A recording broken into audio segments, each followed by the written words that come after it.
क्या आपने कभी सोचा है मृत्यु के बाद आत्मा का क्या होता है? हमारे शास्त्रों में यह साफ साफ लिखा हुआ है कि जब किसी की मृत्यु होती है तो केवल शरीर की मृत्यु होती है, आत्मा की नहीं। जब मृत शरीर को चिता पर रखकर जलाया जाता है तो केवल वो शरीर जलता है, आत्मा नहीं। अब सवाल उठता है, अगर आत्मा अग्नि से नहीं जलती, अगर वह शाश्वत है, तो फिर मृत्यु किसे कहते हैं? क्या मृत्यु सच में अंत है या केवल परिवर्तन? और अगर यह परिवर्तन है तो आत्मा किस ओर बढ़ती है? यही रहस्य हमें विष्णु पुराण बताता है। विष्णु पुराण कहता है, आत्मा कभी नष्ट नहीं होती। वह ना जन्म लेती है, न मृत्यु को प्राप्त होती है। वह केवल शरीर को बदलती है। जैसे कोई मनुष्य पुराने वस्त्र छोड़कर नए वस्त्र पहन लेता है। मृत्यु केवल शरीर का अंत है, आत्मा का नहीं। सोचिए, चिता धक रही है, शव धीरे धीरे राख में बदल रहा है, पर उसी समय आत्मा को एक और दृश्य दिखाई देता है। उसके सामने कई मार्ग खुल रहे हैं, कुछ उजाले से भरे, कुछ अंधकार से घिरे हुए। विष्णु पुराण में लिखा है कि आत्मा अपने कर्मों के अनुसार इन मार्गों की ओर खींचती है। जिसने धर्म, दया और सत्य का पालन किया हो, उसे प्रकाश की ओर खिंचाव होता है, और जिसने पाप, छल, हिंसा या अधर्म का जीवन जिया हो, उसकी आत्मा अंधकार की ओर जाने लगती है। यह दृश्य आत्मा के लिए सबसे निर्णायक होता है, क्योंकि अब उसके सामने उसका पूरा जीवन चलचित्र की तरह घूमने लगता है। हर छोटा बड़ा कर्म, हर शब्द, हर विचार, सब कुछ उसके सामने प्रकट होता है। जिसे उसने भूल गया था, जिसे वह मामूली समझता था, अब वही सबसे बड़ा सत्य बनकर खड़ा होता है। आत्मा देखती है कि उसने किसे दुख दिया, किसे प्रेम दिया, कहाँ झूठ बोला, कहाँ सच्चाई निभाई।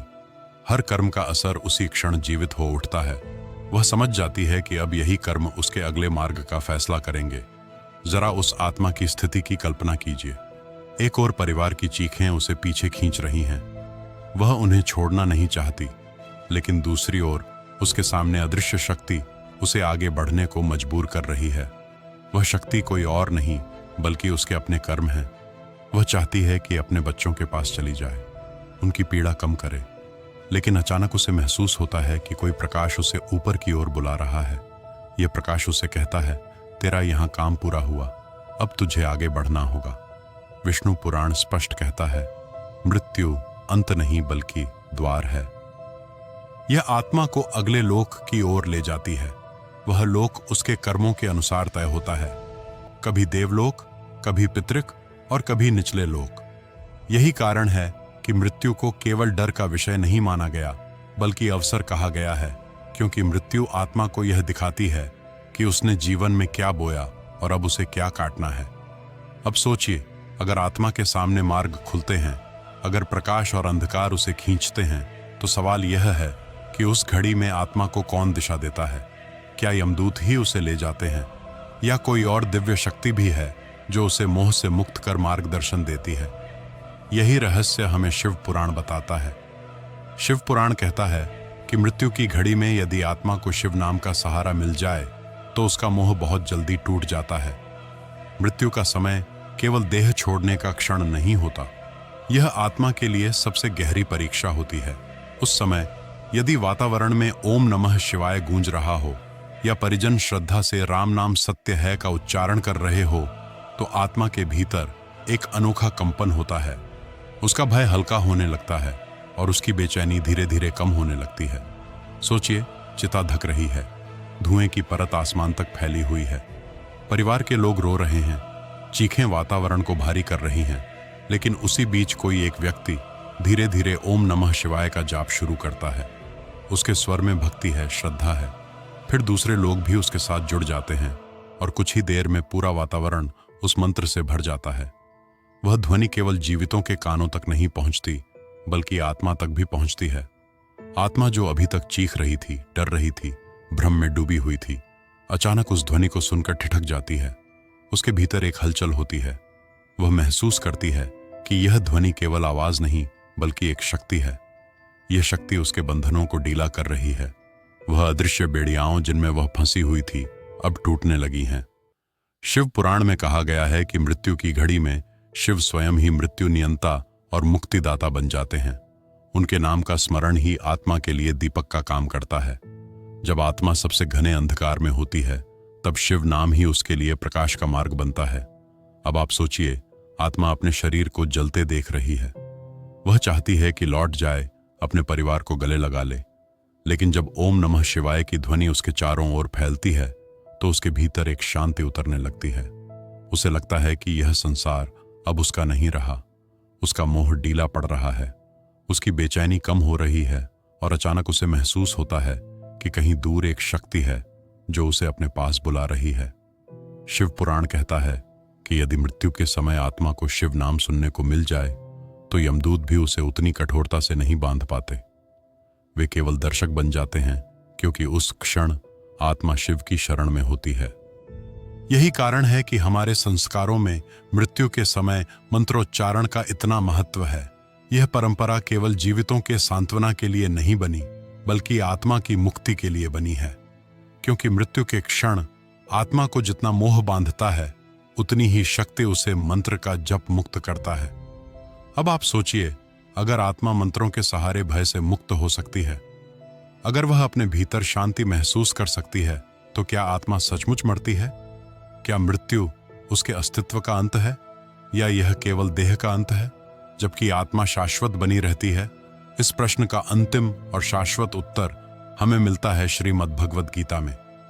कुरुक्षेत्र की युद्ध भूमि पर जहां हर ओर मृत्यु का भय था, जहां रथों की गर्जना, शंखों की ध्वनि और धनुषों की टंकार गूंज रही थी, वहां अर्जुन खड़ा था। उसके हाथ कांप रहे थे, आंखें आंसुओं से भरी हुई थीं। सामने अपने ही गुरु, अपने ही भाई बंधु, अपने ही प्रियजन खड़े थे। अर्जुन ने धनुष नीचे रख दिया और कह दिया, मधुसूदन, मैं यह युद्ध नहीं कर सकता। इन्हें मारना पाप होगा। मैं अपने ही परिवार का संहारक कैसे बनूं? तब श्री कृष्ण मुस्कुराए। उनका स्वर गूंजा, हे पार्थ, जिसे तू मारने की सोच रहा है, वह आत्मा कभी मरती ही नहीं। आत्मा ना जन्म लेती है, ना मरती है। मृत्यु केवल शरीर का होता है, आत्मा शाश्वत है। श्रीमद् भगवद गीता के अध्याय 2 श्लोक 20 में श्री कृष्ण कहते हैं, न जायते मते वह कदाचित नाय भूतवा भविता व न भयजो नित्य शाश्वतोय पुराणो नह्यते। ह्यमाण शरीर अर्थ यह है, आत्मा ना कभी जन्म लेती है, ना कभी मरती है। वह अजन्मा है, शाश्वत है, सनातन है। जब शरीर नष्ट होता है तब भी आत्मा का वध नहीं होता। सोचिए, शव जल रहा है, लकड़ियां राख हो रही हैं, धुआं धीरे धीरे आसमान में उड़ रहा। परिवार सोचता है कि उनका प्रिय चला गया, लेकिन उसी क्षण आत्मा महसूस करती है कि उसका अस्तित्व अब भी जीवित है। वह नष्ट नहीं हुई, वह बस एक आवरण छोड़ आई है। गीता यह भी कहती है, मृत्यु वस्त्र बदलने जैसा है। जैसे कोई मनुष्य पुराने वस्त्र उतार कर नए वस्त्र पहन लेता है, वैसे ही आत्मा पुराने शरीर को त्याग कर नया शरीर धारण करती है। मृत्यु वस्त्र बदलने जैसा एक साधारण परिवर्तन है। वासांसी जीर्ण यथा विहाय नवाण गृहणाति नरो प्राण तथा शरीराण विहाय जीर्ण न्याण सयाति नवाण देही। अब जरा इस श्लोक को चिता के दृश्य से जोड़कर देखिए। आग शव को भस्म कर रही है, पर उसी क्षण आत्मा यह जान रही है कि वह स्वयं अमर है। उसके लिए यह शरीर केवल एक वस्त्र था जिसे अब उतार दिया गया है। वह नए वस्त्र की ओर, नए शरीर की ओर बढ़ रही है। यही कारण है कि गीता मृत्यु को अंत नहीं, बल्कि यात्रा की निरंतरता मानती है। गीता यह सिखाती है कि मृत्यु से डरना व्यर्थ है, क्योंकि आत्मा अमर है। जो मरता है वह केवल शरीर है। अब सोचिए, अगर आत्मा अमर है, अगर मृत्यु केवल परिवर्तन है, तो क्या मृत्यु का डर बिल्कुल व्यर्थ है? क्या यह केवल हमारा भ्रम है? नहीं, मृत्यु का रहस्य इतना सरल भी नहीं। क्योंकि गीता कहती है, आत्मा अमर तो है, लेकिन उसके कर्म ही तय करते हैं कि आगे उसका मार्ग कैसा होगा। कौन सा नया वस्त्र उसे मिलेगा, कौन सा नया जन्म उसे मिलेगा, यह सब उसके कर्मों का परिणाम होता है। यही कारण है कि गीता केवल आत्मा की अमरता नहीं बताती, बल्कि कर्म के महत्व को भी उजागर करती है।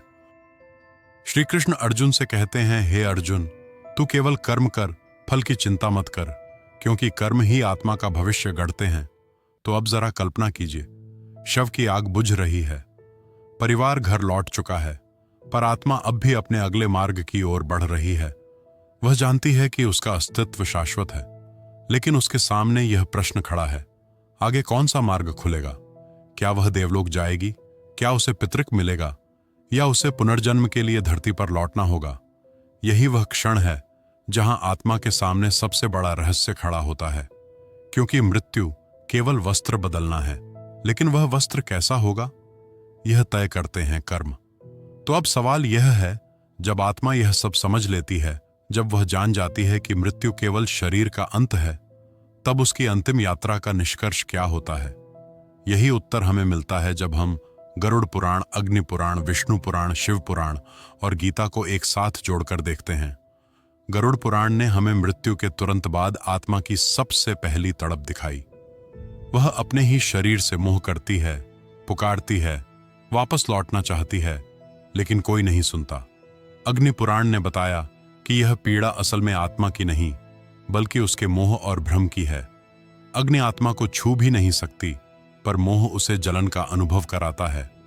विष्णु पुराण ने यह स्पष्ट किया कि मृत्यु केवल एक आवरण का अंत है। आत्मा अमर है और उसके कर्म ही तय करते हैं कि अब वह किस दिशा में जाएगी। शिव पुराण ने आत्मा के लिए मंत्र और स्मरण का महत्व बताया कि मृत्यु के क्षण में अगर शिव नाम गूंज जाए तो आत्मा का भय मिटने लगता है और वह मुक्ति की ओर बढ़ती है। और गीता ने अंतिम सत्य प्रकट किया, आत्मा ना जन्म लेती है ना मरती है। मृत्यु केवल वस्त्र बदलने जैसा है, जबकि आत्मा शाश्वत और सनातन है। सोचिए, इन सब ग्रंथों की बातें मिलकर कैसी तस्वीर बनाती हैं। एक शव चिता पर रखा है, परिवार रो रहा है, लकड़ियां जल रही हैं, धुआं आसमान की ओर उठ रहा है, लेकिन इसी दृश्य के भीतर एक अदृश्य यात्रा चल रही है। आत्मा खड़ी है, अदृश्य, निराश और भयभीत। पहले वह अपने शरीर से चिपकती है, उसे लगता है कि अग्नि उसे जला रही है। फिर धीरे धीरे उसे एहसास होता है कि अग्नि उसे छू नहीं सकती। उसके सामने मार्ग खुलने लगते हैं, उजाले के और अंधकार के। वह अपने पूरे जीवन को चलचित्र की तरह देखती है। हर पाप, हर पुण्य, हर वचन उसके सामने खड़ा होता है और उसी क्षण तय होता है कि आगे उसकी गति किस दिशा में होगी। अगर वातावरण में मंत्र गूंज रहे हो, अगर परिवार श्रद्धा से ओम नमः शिवाय या राम नाम सत्य है बोल रहा हो, तो आत्मा का भय कम होने लगता है। उसे लगता है कि वह अकेली नहीं है, कोई शक्ति है जो उसका हाथ थाम रही है। और जब आत्मा गीता का सत्य महसूस करती है, तब उसे समझ में आता है, मैं यह शरीर नहीं हूं, मैं शाश्वत हूं। मृत्यु मेरा अंत नहीं, बल्कि नई शुरुआत है। पांचों ग्रंथ मिलकर हमें यही सिखाते हैं, मृत्यु से डरना व्यर्थ है। डरना चाहिए तो केवल बुरे कर्मों से, क्योंकि मृत्यु स्वयं में अंत नहीं, बल्कि न्याय है। यह आत्मा को उसके कर्मों का दर्पण दिखाती है। यह तय करती है कि वह देवलोक जाएगी, पितृक में विश्राम करेगी या पुनर्जन्म में लौटेगी।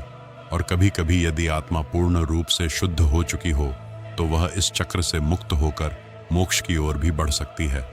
सोचिए, जब हम में से हर किसी को एक दिन इसी यात्रा से गुजरना ही है, तो क्या हमें मृत्यु से घबराना चाहिए या उसे समझना चाहिए? शास्त्र यही कहते हैं, मृत्यु कोई अंधेरा नहीं, बल्कि प्रकाश का द्वार है। लेकिन उस प्रकाश तक पहुंचने के लिए जीवन में मोह छोड़ना होगा, सत्य का पालन करना होगा और ईश्वर का स्मरण करना होगा। गरुड़ पुराण आत्मा को उसकी तड़प दिखाता है, अग्नि पुराण उसका भ्रम तोड़ता है, विष्णु पुराण उसकी अमृता प्रकट करता है, शिव पुराण उसे मुक्तिदाता की ओर ले जाता है और गीता उसे अंतिम सत्य का बोध कराती है।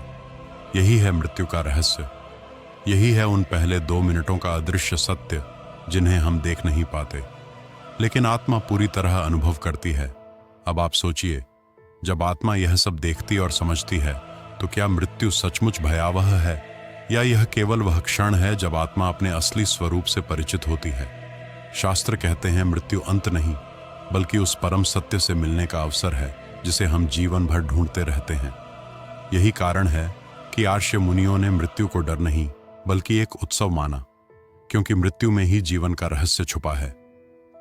तो मित्रों, यदि यह रहस्य आपकी आत्मा तक पहुंचा है, तो कमेंट में लिखिए ओम नमः शिवाय और जुड़े रहिए धार्मिक पुराण टीवी के साथ, जहां हम मृत्यु और आत्मा से जुड़े उन रहस्यों को उजागर करते हैं जिन्हें सुनकर आपकी आत्मा कांप उठेगी और आपको जीवन का असली अर्थ समझ आएगा। वीडियो पसंद आई हो तो इसे लाइक और चैनल को भी सब्सक्राइब कर लीजिए। जय श्री हरि विष्णु जी।